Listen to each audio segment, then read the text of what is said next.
Hello and Assalamu alaikum. Today with us we have the ex-provincial minister of Khyber Pakhtunkhwa for Finance and Health who entered politics directly with PTI in 2018. Taimur Jhagra has a relatively unique experience for a Pakistani politician with his corporate background, where he was a partner at McKinsey & Co., a renowned consulting firm. He graduated from the London Business School. Mr. Jhagra's key areas of expertise included strategy and change management. The Gulf News called him the minister extraordinaire. Assalamu alaikum. Assalamu alaikum, Saman. How are you? Very good, thank you. How are you, Taimur bhai? Doing well under the circumstances. That's good to know. Just stay safe. Taimur bhai, let's just start talking about what's going on in Pakistan with the whole fiasco of the president not signing bills and then the media saying that the bills were signed. What's going on with that? Well, it seems that these days there is a crisis a day in Pakistan. And this typically happens when you're in a position where the constitution or the law is not being followed, which has been the case in Pakistan for the last 16 months since Imran Khan's government was overturned.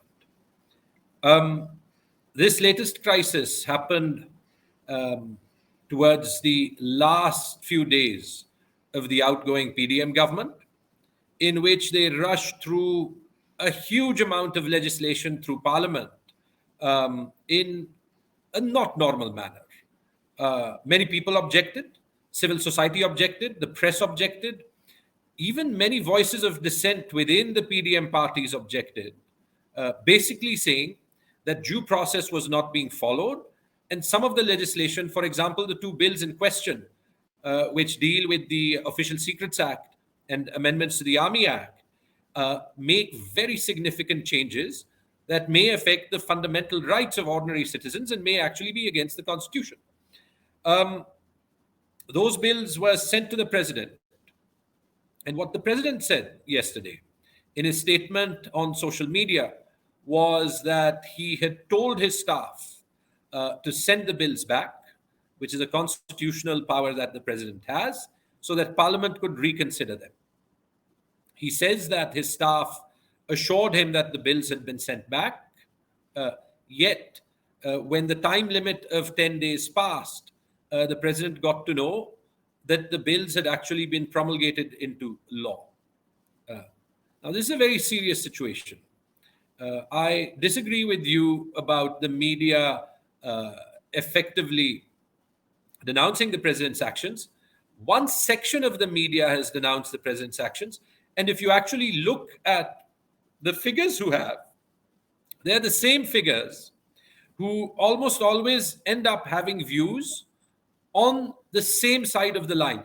Interestingly, many of these figures used to very openly have a very anti-establishment view in Pakistan and used to profess a very open a very open commitment to human rights, to constitutionalism. It appears in hindsight that their ideology was more about hating Imran Khan rather than any other ideology based on anything. Now, why is this serious? Many legal experts have weighed in, and almost every independent legal expert, including those who you wouldn't call fans of PTI, have weighed in on the matter. The legislation was already controversial. When you talk to individuals within the People's Party, the PMLN, and other parties in private, no single individual said that they actually supported the legislation, right? And yet they passed it. In the Senate, there was significant outcry on some of this legislation, and there are some amendments made. And so it's very interesting that some figures from those very political parties are now calling the president out. Now, you tell me, and I think this is important for the world to know, right? When the president exercises his constitutional right for parliament to reconsider a legislation and states that his office may have betrayed his trust in not executing those actions, in fact, in lying to him, right? then if I were a neutral voice, and let me take off my PTI hat for a second and try and talk as a neutral voice, then I may, question some of the president's actions.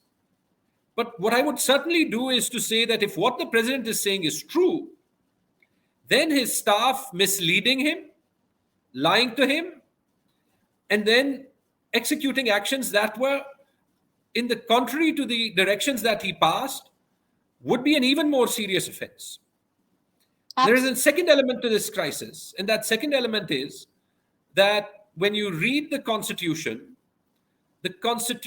does not, the relevant article, which is Article 75 of the Constitution, does not say that if the president stays silent on the issue or does not sign the legislation, that the legislations become law. In fact, one lawyer, Rima Omar, again not known for her sympathy to PTI, but I think you can count her amongst those who have a dedication to the law, has actually flagged that an earlier version of the law, an earlier version of the Constitution, used to state in black and white that if the president stays silent or doesn't return the legislation, it will automatically deem to be enacted into law.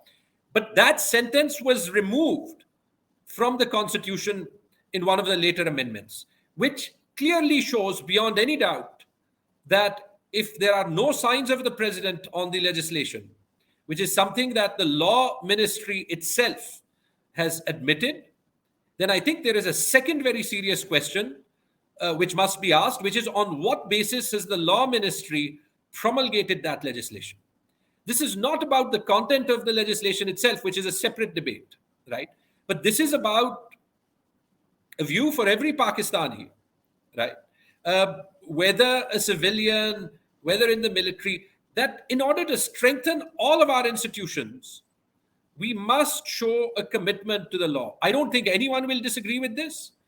And I hope that there will be an inquiry into the actions of the president's office, an inquiry into the actions of the law ministry, so that when such legislation comes into place, it is not controversial before the day it is enacted.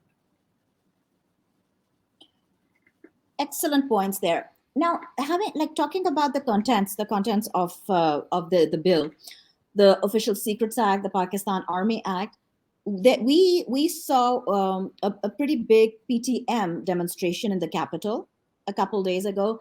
Following that, we saw arrests of not just Ali Wazir from the PTM. We also saw an abduction of. We saw the police breaking into the house of a former human rights minister, ironically, Dr. Mazari, abducting her daughter, Iman Mazari, who herself is a lawyer, without the warrant, just barging into the house, breaking the door as if it was already law. And we also saw that this kind of behavior, this has actually been going on since May 10th, 11th onward, since May 11th onwards, I believe, since, the whole May 9th false flag action. So what's going on with that? And why is it that I keep hearing that we are not allowed to have protests, or are we allowed to have protests? So what's with that protest and the subsequent arrests?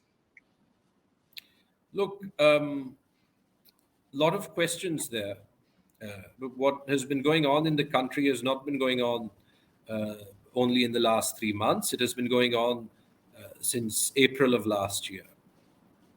And I think that as far as the PTM protest is concerned, and some of the reactions that I've seen within our own party, I would just like to appeal to our supporters as well as to Pakistanis in general. Right? We need to get beyond this us and them attitude that seems to have pervaded the country in this entirely polarized environment, because it doesn't lead to good outcomes for anyone. Right? This is why I am very happy that the party denounced the arrests, that the party denounced the arrest of Iman Mazari, who's been a very vocal critic of the party, despite her own mother's long-standing association. But I think one must respect her work on being a human rights advocate, right? You don't need to have people agree with you to speak out for them.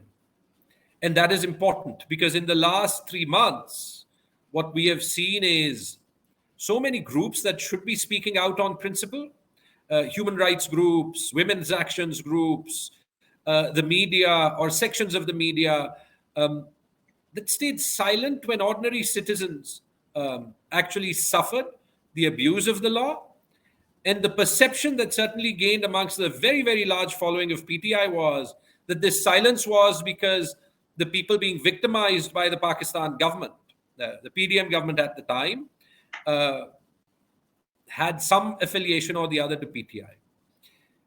The breakdown of law, the abuse of law, is not something that can be beneficial to any society or that can achieve any positive outcomes. The PTM movement, and one must speak about it carefully because it is a complicated movement, is one that bore genesis from um, the war on militancy in ex-Fatah, the tribal regions adjoining Afghanistan. And I think what can be said is that our army did an extraordinary job. The military did an extraordinary job in winning the war. Uh, and therefore, they have a stake in peace in the region. But to win the peace is the responsibility of politicians, right? And we politicians have collectively not yet executed that responsibility. And that is something that we must do. And in doing that, it is important that we must also take the armed forces on board in terms of what actions to take, what actions not to take, because what seems to have pervaded the mind of a section of the youth in the formal tribal districts, right, is a sense of grievance. And this sense of grievance is never healthy. Unfortunately, conventional politicians tend to play politics on it. But if you care about Pakistan, the integrity of Pakistan, the strength of Pakistan, then it's important that these people be brought back into the national fold in the mainstream. Some of the things that they were saying at their protests in Islamabad were indeed objectionable. And you want to move away the entire country, including PTI supporters, from the sense of grievance that is developing. That is not healthy. That is not something that any one of us as politicians, as political representatives, as leaders want to see, regardless of the fact someone like me has been in hiding for 105 days because I believe that, like every other PTI leader, the law is being misused against not only me but all my colleagues, right? But despite that, it is important, it is critical that we show the restraint to not inflame our supporters further. A lot has happened in the last 16 Can months. I just And interrupt so you you can for a minute? understand why people are hurt, right? But we need to find a way to get past that hurt. And And can that I way is interrupt you not for to abuse the law. Uh, Sorry. no, I'm sorry. I just needed to say this. Did PTI not actually? We did try to make that kind of a peace in KP, in that area, in the former tribal areas. Did we not, when Imran Khan decided that we will not have our people contest elections against the PTM? Where there are PDM people are contesting elections. Am I right about that? Of course, look, everyone has tried. Hmm. Imran Khan, I think, is someone who believes passionately in the rights of the people of the tribal districts. But remember that this is a region that not only suffered the brunt of the war on militancy in Pakistan, but with a population of 5 million, so 2% of Pakistan's population, right? This is an area which has suffered over 50% of the deaths in the war on terror alone. This is also an area where before 2018, the constitution of Pakistan and the laws of Pakistan did not apply in the same spirit and letter that they applied in the rest of Pakistan. So the first time that they've really been brought into the national fold is since 2018. Gotcha. And since then, however much effort you make, you are always going to fall short of expectations. So it is not only a question of making effort, it is a question of putting your hand around people, right? Listening to their grievances and trying to solve them faster than you are, because that is the only way you will not let external forces try and take advantage of and to manipulate a situation, right? That many external forces would be very happy to see in Pakistan. We cannot afford it. See, Pakistan's a unique country in a sense that one province, Punjab, is about 55% of the country. Mm. And so all other ethnicities and all other provinces, even put together, form a minority. And so it's very easy in a culture like this to start getting a sense of grievance, which is unfortunately what a lot of nationalist politics in Pakistan has been based on. They've been based on a lot of, I think, genuine sense of deprivation, but also a lot of abuse of genuine issues to try and create a narrative of deprivation above and beyond what is actually the case on the ground. And we cannot afford this in the youth of Fatah, because remember, these next generations have seen the world and they are passionate. You can lead them on the right path, or you can actually, you know, ignore the fact that unless you work day and night, someone else is going to take advantage of them living in an even more unequal part of an unequal society that we live in. It's a massive challenge. We tried to do a lot. I'll talk about one thing, for example, that we did in health, that the local military command helped a lot in, which Mm. was the outsourcing of all of the large government hospitals to good quality private providers, because public sector doctors will not go to these areas. Imagine 5 million people seeing hospital buildings but no doctors in them. Not for a year or two, but for decades, right? And we managed to change that substantially. The 19 hospitals that we outsourced transformed service delivery. It is another matter that the moment the government fell, as is the case in Pakistan, in the accountability witch hunt, this was the first initiative that was picked up, because it was assumed that there would be some corruption. And this sort of action doesn't hurt the individuals who have perhaps made the effort, because 6 months later, I'm proud to say that despite every effort, they found that the entire process was clean. They found people on the ground praising it. But in those 6 months, when they withheld funds from those hospitals, it was the people of Fatah that suffered. It wasn't Taimur Jhagra, it wasn't the PTI government, it was the 5 million people there who suffered, because you had 19 hospitals that had added 1,000+ beds of capacity to the health system that didn't work. I've given you one example of the sort of things that go on. There are many, right? And it will take a long time to solve them, because that's the way our governance structure and system is.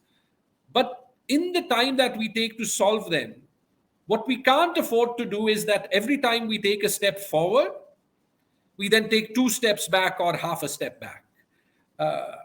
I hope you can see that I'm talking with passion, and I'm talking with passion not just because I'm a PTI leader or PTI representative who's underground. I'm talking with passion because at some level we've got to break beyond this partisan politics that we have and look at what ails our country and do something about it. And that, I think, is actually the message of Imran Khan. Right? People or his opponents may not understand it, right? But that, I think, is what Imran Khan has tried to do. Alienate people, and you weaken the federation.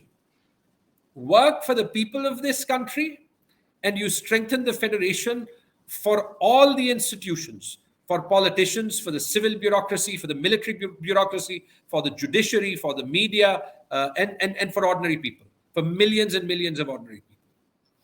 I'm going to ask you, actually, what I wanted to talk to about is, let's actually talk about this alienation of people, and how that actually hurts us. And you talked about, how difficult it is when there are people who have these feelings of grievances, who feel so wronged, and how then they retaliate, as we are seeing in unfortunately, in the former tribal areas of KP. But this has unfortunately now spread to to Punjab, Pakistan's biggest province, a lot again in KP with the unlawful incarceration of the PTI people.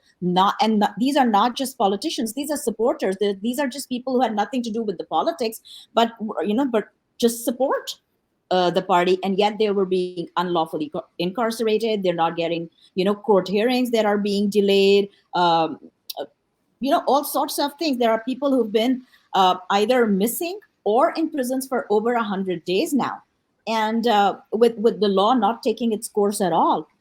Do you not feel then that this is in turn again going to lead to a feeling of repression? The us versus them. Is that not getting like? Is that not really making the situation worse? It's obviously a difficult time. We have to get out of it. We have to get out of it. And if you care about this country, then we all have to somehow play our role, and some of us have to take a little bit of heat on the chin, but still hopefully emerge on the other side stronger, right? Because it's very easy to contribute to a situation and make it worse. And I'm proud of so many of my colleagues who, even after Imran Khan has been in jail, because remember, our entire movement looks up to Imran Khan because he's such a towering figure. But even in the 2 weeks that he's not been there, every action by PTI has tried to display exactly the responsibility that we should have while striving to get our leader out. Many people ask why we don't call for huge, large-scale protests immediately. Look, put it this way. We've already paid a cost for walking into situations where someone else may have used the situation to create a distance between the people's country and the state.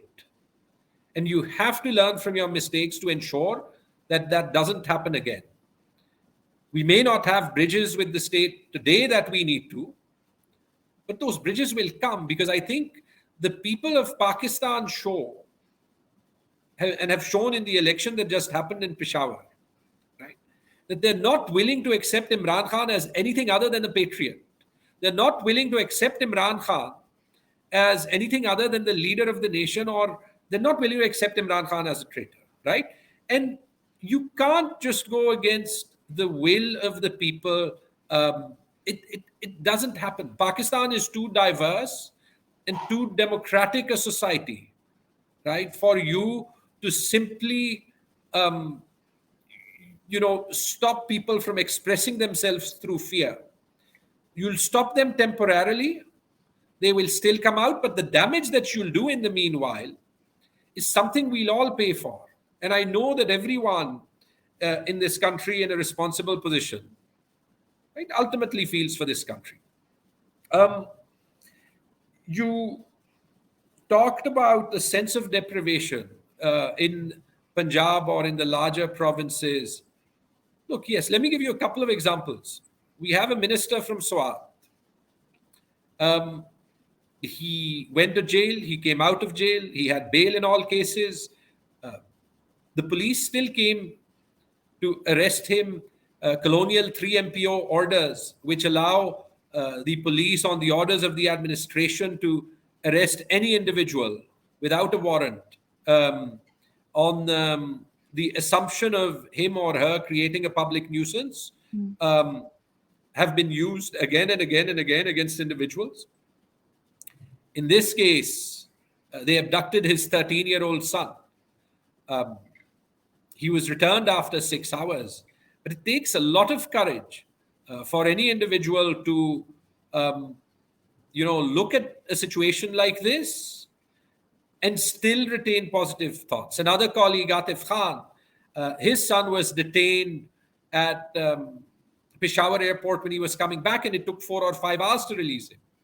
Maybe in that 4 or 5 hours, the authorities were simply trying to get permission to see, look, here's a senior KP-PTI minister. We are meant to arrest any PTI minister, reason or no reason. We have his son. What should we do? Think of what that 15-year-old must be going through. Can you answer me whether he will have any scars on his mind or not? Right. Usman Dar, a colleague from Punjab, whose mother was evicted from her house, right? At midnight, the courts have given them the custody back. Was that really necessary? Right? We've seen cases like this. Now, on the 9th of May, there were lines crossed that are not good for Pakistan. Let's be clear on that. Right? Let no one dispute that. And I think that is why Imran Khan has called for an impartial inquiry on this. But let's learn a lesson. Let's never repeat the 9th of May again. Let's also never repeat the events of the last 16 months again, where a government in Punjab was overturned, where on the 25th of May last year, we saw similar sort of violence, where we've seen journalists disappearing, one journalist being murdered, where we have seen elections in two provinces, first being goaded by the government, asking Imran Khan to dissolve his provincial assemblies if he wanted elections, and then the constitution being subverted, and those elections not having happened now, something like 220 days later. You're in the States. Can you imagine in the States that presidential elections don't happen on the second Tuesday of November on the fourth year of every presidential cycle? Can you imagine it? Can you imagine if any of what would happen, right, if that process was delayed for any reason? There's a lot to talk about in the last 16 months. There's a murder attempt on Imran Khan. He couldn't nominate an FIR of his choice. The interior minister in one interview said that in a rare but I think honest admission, on the record said that unfortunately, he said, things have got to the point where it is Imran Khan or us. And so at this point, whether the actions we take are constitutional or not, legal or not, doesn't matter. Only one of us will survive. Why? Right? And so when you look at all of this, you can see why there is a sense of frustration. And what is important is that in trying to ensure that post 9th May, anyone who is responsible for violence is brought to justice, that we don't do more damage than we solve. And again, look, I'm speaking from the heart and I'm trying to speak responsibly, because I think it's important that we start having a dialogue in this country that takes us away from an environment that is as polarized as it is today. Everyone in PTI cannot be a traitor. This is not possible. The only people who have a clean record can not only be the ones who choose to abandon their party when one day before abandoning it, they were singing praises of Imran Khan. That reeks more of hypocrisy than principle. You know, there's the saying in English about honorable enemies being better than dishonorable friends. I think it's time we clean politics of the sort of people, right, that basically look at politics as a vocation where they're typically just looking at which way the wind is blowing and then changing what comes out of their mouth based on their perception of where the sun is rising or setting. That cannot be good for Pakistan, right? I respect many of my political opponents because they've been with their parties through hard times. And I hope that many of us have the courage to be able to do the same for PTI. Of course, we've made mistakes. Of course, Imran Khan's made mistakes. But I don't think those mistakes have been bigger than any of our political opponents. I mean, when you look at Nawaz Sharif's history, it starts with handing over keys of BMWs to army generals, bribery, black and white, on record, admitted by the brother of the army chief to whom he did this, right? Firing one army chief, suspending the plane of another one in the air, right? Nawaz Sharif should also have his political rights. But the irony is, as 10,000 PTI workers have been arrested, as we have women in jail in Lahore, whom I think you were referring to and said rightly that many of those are not even PTI members, right? And so, where some of our ex colleagues are allowed to raise new party flags and hold political rallies, right, because they're singing a different tune, I think it tells on us very poorly as a society, right, that mothers, sisters, daughters, professional women, right, whose achievements have brought laurels to Pakistan, whether they be someone like Dr. Yasmin Rashid, who is one of the best known medical professionals and philanthropists in the country and was responsible for giving 120 million people in Punjab health insurance. Khadija Shah, who's one of our foremost fashion designers, or Alia Hamza, a middle class politician, outspoken, but I think you want people to be outspoken with their views, or Sanam Javed, Tayyiba Raja, middle class working women, right, who are earning for their families. And yes, they're partisan towards PTI, but they're not party office holders. Right? When you look at the current set of media people who tweet about how the president's actions are wrong, even before having read or known what he's done, uh, I don't think anyone who's in jail is any more or any less partisan than these people, right? The, the common citizen of Pakistan in today's world sees the hypocrisy in this action, and the only way to solve it is to move away from this culture, right? Because we can't think that all of the people are stupid all of the time. They're not, whether they support PTI or otherwise. Thank you so much for your time. Thank you so much for your time, Taimur Bhai. Thank you for talking to us. Thank you for just kind of pouring your heart out and saying so many things that we've been needing to hear. Um, I personally would say I really, really, really look up to you and appreciate how you're there, you're standing, you're fighting, and you've been hiding for the past 105 days now. Um, Respect to you, more power to you. Please stay safe. Thank you again. We don't sign on for revolution, and I think revolutions are typically chaotic, right? This is not by any stretch of the imagination, anything remotely similar. But it is an important moment in our history.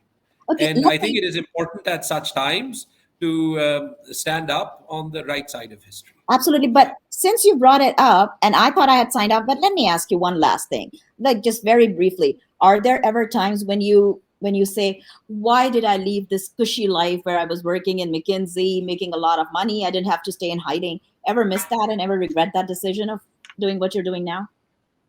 Miss the life? Yes. Regret the decision? No. I think what has happened in the last 3 months, and certainly in the last 5 years, when you start to see how big the challenge is of transforming Pakistan, look, you've got to take a side and do something. No side is perfect. Um, but I think doing what you can is better than sitting on the side, as much of our elite do, commenting on WhatsApp groups, critiquing anyone and everyone, and having their own personal way out. We've got to have a stake in this country to improve it. And when you do, you can take difficult positions. Sometimes life is unfair to you, but that's life, right? And I think what you learn through history is that unfair times don't last. But if you have the courage to get through them, right, those are the times through which society improve and countries improve.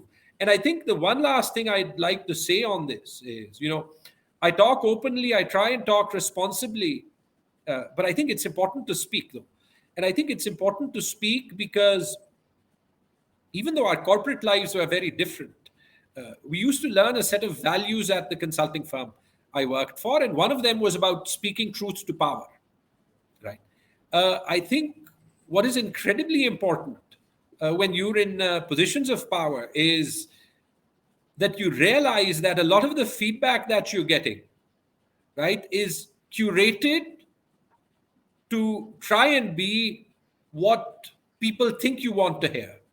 They're doing you a disservice, right? Because most people, I believe, have good intent, and people with good intent to take good decisions need to have the right information. But if people around you are only going to agree with you and you're not going to hear the voices of dissent, you're never going to improve. Unfortunately, our culture in Pakistan has developed, and this is over 75 years, in such a way that most people in positions of influence tend to fall in line, right? Not debate issues, and typically want to tell their bosses whatever they think they want to hear. I've paid the price sometimes for trying to give Imran Khan difficult messages, but I think it's been worth it. In the end, he's always listened to what um, I had to say when I've explained myself to him. It's not sometimes been easy. One of these times happened through COVID, when in the early days, before the federal government had got involved, we acted in KP very decisively in terms of uh, locking down most of the province for around a month. I knew he wasn't happy about it, right? But I explained it to him around why we had to take early action. And I think ultimately you respect those people who have the courage to tell you a different point of view. And I think in that context, even in this situation where many of my colleagues are quiet, where many in the media perhaps don't say what they want to say, where many people in the opposition may have different personal views to what their parties are saying, this is a moment that is going to define the future of our country. And if we want it to go in the right direction, people need to play the right roles. And in doing that, they need to speak out. I hope saying that doesn't get me into more trouble.